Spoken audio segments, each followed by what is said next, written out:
Hey y'all, Ramdino here, coming at you again for another Appalachian Trail community news and THru HIker update. Well, if you've come to this channel to help me support and grow the hiker community, support the THru HIkers, and to find out what's going on out there on the trail, you have come to the right place. So let's go ahead and dive right into it. So Elizabeth, she has gotten her trail name, and that is Spun Candy. And she had to get off trail for about a week or so. She took an endo and did a head plant. Wanted to get off trail to make sure she was going through the proper concussion protocols, so must have been a heck of a fall. In any case, she's back on the trail. She is almost done with the shanties, and she has lost 25 pounds on the AT diet. So congratulations to her. That is awesome. MIA is south of the Grayson Highlands, not so much as in Vermont, and he has got less than 500 miles to go to Katahdin, so that is awesome. Reroute is north of Bowling Springs, Pennsylvania. Aquaman, he's made it to Glasgow, so that means he is past a third of the waypoint, and he is past 800 miles. So congratulations to you, Aquaman. Lighthouse, he is past 1,000 miles. Luna and the Wolfpack, they made it through the Triple Crown. Unfortunately, they're going to have to send the four-legged portions of their tramley home with some family because it's just getting too hot out there for them, and so they made that decision with the miles that they're doing. They just didn't want to push those four-legged fur babies of them, but the two-legged version of their tramley is going to continue on north. Seb is around Unionville, New York. And Seb also ran into Hanging in Belch. So Hanging in Belch, they're finishing up their 2019 THru hike, and they're in the same area there. Boppet and Punisher, they are working on their Eastern Continental hike, and they left Key West on January 1st. And they are maybe in New York. They may, the mileage they're doing, they may have crossed over already into Connecticut, but they have started updating us. This was the first week they sent me an update, and so hopefully they'll continue doing that. Trail Marshall is around Rutland. Ultra is in central Vermont. Captain America and Rapture, they made it to Unionville, New York, and Cap's mom flew out from Colorado to hang out and hike for a few days. I think she did 25 miles with them. So that is awesome when family members come out to the trail and hike with them. Crusoe, he has made it to Delville, and he says there's lots of hikers out there on the trail. Says it's really dry from Pearisburg up to Delville, and the temps are around 90s. He said at one point it was 90 degrees, and he had to carry 5 liters of water. So that's a tough water carry, but you've got to do that. We're going to get into some water issues here in just a minute, though. Bakos, they are back on the trail after having some foot issues, so they went home, got those straightened out. They decided to turn their through hike into a flip-flop, and so they started from Harper's Ferry this week, and they said that the ATC headquarters was still closed when they started this week. Double Take and Colonel, they are north of Delville. Father Time, he is somewhere around Falls Village, Connecticut. BFG, he's back on the trail, and he is past Glasgow. Two Knees is in the Marion area. Runway is past Glasgow. Moose Liver is in the Shenandoah National Park and has been hiking with Alaska. The Hurries are in Hamburg on their flip-flop, and the Hurries have changed their name. They were the Happy Couple, I think is what they were called. In any case, now they're the Hurries. Possum, Greasy, and Tinny, they are crashed at Angel's Rest, and now they are heading on their way to Delville.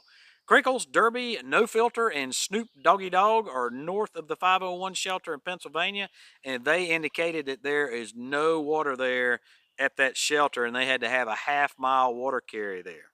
Skidmark is just past Pearisburg, and along with Bruce and Tom, the three of them worked together at Honda for, I don't know, a blue million years. But Outdoor Fresh was also part of that tramley, but he has gone home for good. Subman and Suds, they are past the 900-mile mark. Congratulations to them. Jason made it to Damascus. He had a bear encounter, and I'll share a little bit more about that bear encounter here in just a minute. Tex is made it out of the shanties and is on her way to West Virginia and Harper's Ferry. Showtime, Bug Bite, and Shredder, they are north of Pearisburg. RV has made it to Damascus. Goob is in the Roan Mountain Highlands. The Vintage Hikers, they are in Maryland, and they are somewhere north of Dog Green Backpackers Campground. Justice is in Damascus. Ewok is north of Duncannon.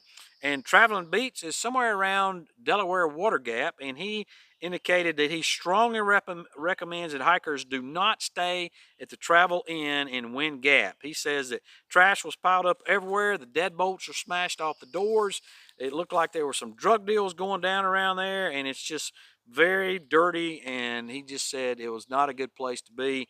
So he recommends against that, but he did say the Gateway Diner is fantastic.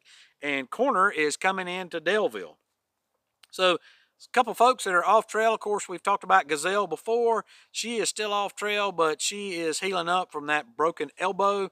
She had surgery, so right now she is getting out and doing some runs and walks out in the neighborhood and around the area. She hopes to be back on trail by the end of June. She's the one, also, we've spoken about her. She's off trail. She had the exact same break, it seems, but it was on the opposite arm, and she hopes to be out back on the trail in a few weeks.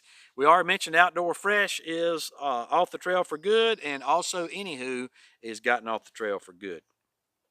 So registrations, we hadn't been talking about registrations much because the northbound, of course, is not changing much at all, if any. And then flip-floppers, most of the people that are flip-flopping are already out there on the trail. So that's not changing as much. We are, maybe the Sobos have changed a little bit, but really by now, most people have already got their registrations in place and decided whether they're going or not.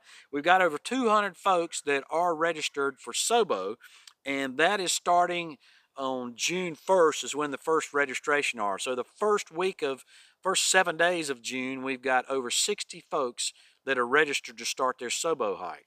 Now, that's coming up here really quick. As of when I filmed this, that is only a little more than a week away. In Katahdin right now, the trails up there are still closed. So there's no guarantee that it's going to be open by June 1st. We've already missed the typical early opening of the trails up at Katahdin, which is May 15th, and they treat the Baxter State Park as a resource as opposed to a recreational facility up there. So very special place. It was set up that way, and they have a very unique alpine environment there, very fragile, and there are a lot of unique and one-of-a-kind plants up there. And what happens is, this time of year, as the snow's melting, it's just getting wet, creating mud puddles. Hikers hike around mud puddles here in this satellite picture you see, where the trails have actually kind of branched out and gotten more than a single trail because of hikers hiking around mud puddles, hiking three abreast, taking shortcuts and stuff. So in the center is Thorough Spring, and then actually Katahdin and the trail up to it is out of the picture up toward the north of planned north of this picture.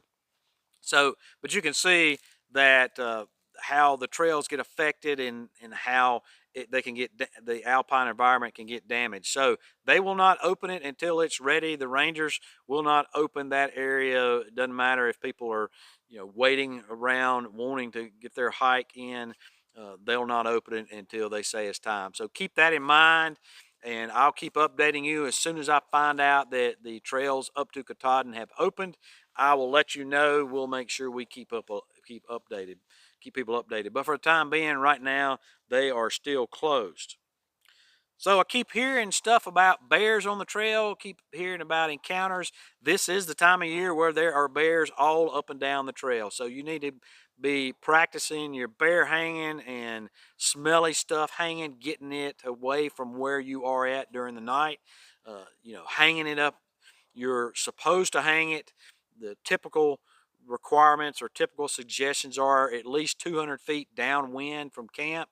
So obviously the wind shifts at night, so we just need to keep it 200 feet away from camp. Jason had indicated that he had an encounter south of Damascus, so that's somewhere between Watauga Lake and Damascus. He indicated that he had his food taken and he had it hung PCT style. So they climbed a nearby tree, broke a limb off, then climbed another tree, or actually they got up and pulled the tree that he had it on down. They swiped the cord and broke it, fell down, and they got his food that way. But he also said that they tore the mesh in his rain jacket that was in his pack, that was 3 feet away from his head in his hammock. So we need to try to maintain that 200 feet. I know a lot of times you get out there and the trees are not in the best place. You can really look through the woods and you can't find a tree that's suitable. Been there, done that, but it's really important that you do try to do that, as well as by the time you get to Damascus, or by the time you get a couple weeks in on the trail, your pack has got smells in it that it's absorbed from your trash bag or food bag, or from your clothes, from where you spilt food. And so you need to be hanging your bag as well. Certainly don't want to have that anywhere around your tent or hammock or in the shelter with you. Hang that out there as well. The bear cables are not 200 feet away where there are bear cables, but the difference is that the bear cables are high enough, and they are, they've conditioned the bears where they're enough of a deterrent, where the bears know that even if they came in there, they're not going to get food off those bear cables. So you might get flying squirrels and other squirrels to get your food or get in your pack on those bear cables, but you won't get the bears to do it. So use those where you can, where you have them, but let's play it smart out there. We don't need anybody hurt from bears, and more importantly, if you are the cause because you haven't hung your bear bag properly, or you've slept with it in your tent and a bear comes in there and attacks, there's a distinct possibility that they will euthanize that bear, and that would be your fault for not holding up your end of the bargain and getting rid of your stuff. So you don't want to be the person that killed that bear. So just keep that in mind as you're out there. And then also, Justice mentioned to us that Three Stripes had his earth sack taken by a bear at Tri-Corner Shelter in the Smokies. So, those things are hard to rip into, but I have seen them defeated. But they're not, they're not real hard for the bear to just haul out of there, and then your stuff's gone anyway. So keep that in mind. You still need to be hanging those earth sacks up in as a bear hag. So I want to give a shout out to some trail angels, and really all trail angels in general out there that do so much for the thru hikers out there. Some folks that I know about by name that I'll mention here. If you're a trail angel, I don't want to leave you out, so send me your information as well. Retread, he's been slack packing folks in the central Vermont area and giving rides into town. Brenda Butler, she has been doing some trail magic around the Delaware Water Gap. Of course, the ubiquitous Fresh Ground, he's out there somewhere in the New England states feeding hikers out there.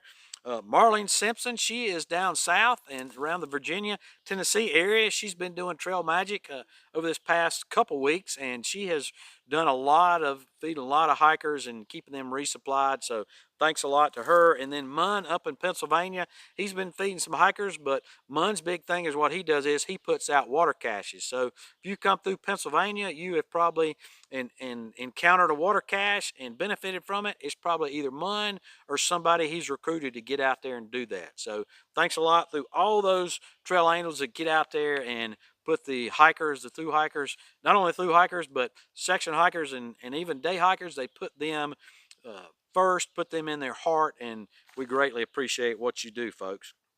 So some little bit of trail news out there. There was a fire up in Massachusetts just north of North Adams. I believe that was south of where the Vermont, or rather the Long Trail starts, there at the Massachusetts-Vermont border, and that has been put out. My understanding is it is completely out, or at least 95% contained. Trail was never actually shut down through there, although firemen were telling people not to go through there because the AT was affected. The fire did go through that area, and there was at least one campsite pad that was burned up because of it, but now it is out and that area is safe to go through. So our northern correspondent Whisper says that Massachusetts should be theoretically open on the 29th when the state opens to match the new CDC recommendation. So right now there's no legal camping, overnight camping in Massachusetts, but hopefully that's going to be opening up. And then also EWOC reports that the privies north of Duncannon are overfilled at the Clark's Ferry Shelter and the Peters Mountain Shelter. So if you're a trail maintainer out there, there's some news for you. Hopefully they will get around to getting those taken care of. Just remember, right now it's getting hot. It's in the 90s, particularly in the mid-Atlantic, southern, and even in some of the New England states up there. And so it's also very dry out there. So please don't be using the fire pits. Please don't start fires. It's just too dangerous right now. We don't want anything, not only damage out there, but we don't want something to shut down the trail behind you. If you decide to start a fire, please make sure it's cold out. And by cold out, I mean that you pour enough water on it and stir it around and keep pouring water till it's not smoking and you could stick your hand in there and it wouldn't burn you. So it needs to be cold out. That takes a lot of water to do that, depending on the size of the fire you have, how spread out it was. So right now it's getting warm enough where you really don't need fires and stuff up there. So the best thing to do is just not start a fire up there. And then also it's getting dry and hot, and just remember to carry enough water. So you're going to have to be carrying a lot more water. A lot of the springs and creeks are starting to dry up. It's going to take several days of a good rain to recharge those springs. If they're completely dry and we have a good rain, they may get water in them for a little bit, but that's not going to last. The underground aquifers have to be recharged. That's going to take a lot of rain to do that. So hopefully most people got gut hooks on there. You might encounter somebody that got gut hooks, or someone in your family that does, where you can go and see the comments on what the water conditions are and the spring conditions are in front of you. So keep that in mind. Don't need anybody getting hurt out there. Don't need anybody hiking dehydrated. So just keep in mind you're going to be carrying more water. Now up in Pennsylvania, as I mentioned before, there are some water caches out there. Unfortunately, some of the trail clubs up there are in lockstep with the ATC, and they have been going around and removing some of those water caches. So, and then there are people up there that are vandalizing water caches. So unfortunately that happens, and just keep that in mind. You may not be able to count on there being a water cache at that next road crossing or trailhead. But those trail angels that do that up there, I greatly appreciate what you do. If you're a trail angel somewhere else and you're finding that your water caches are being removed or vandalized, please let me know. I'd like to know that so that I can just keep track of that. And you can do that through a private DM or through my email. I'll be dropping another video coming up here shortly of Come Along and I's last hike, where we did from Dickey Gap up to just short of Chestnut Knob. The probably next time you'll see us on trail is when we're doing our Vermont trip the first week in June. So we're getting final plans put together for that. Looking forward to that, starting there in North Adams and going all the way to Rutland. Folks, that's all I got this week. As always, appreciate you, and we'll see you out here.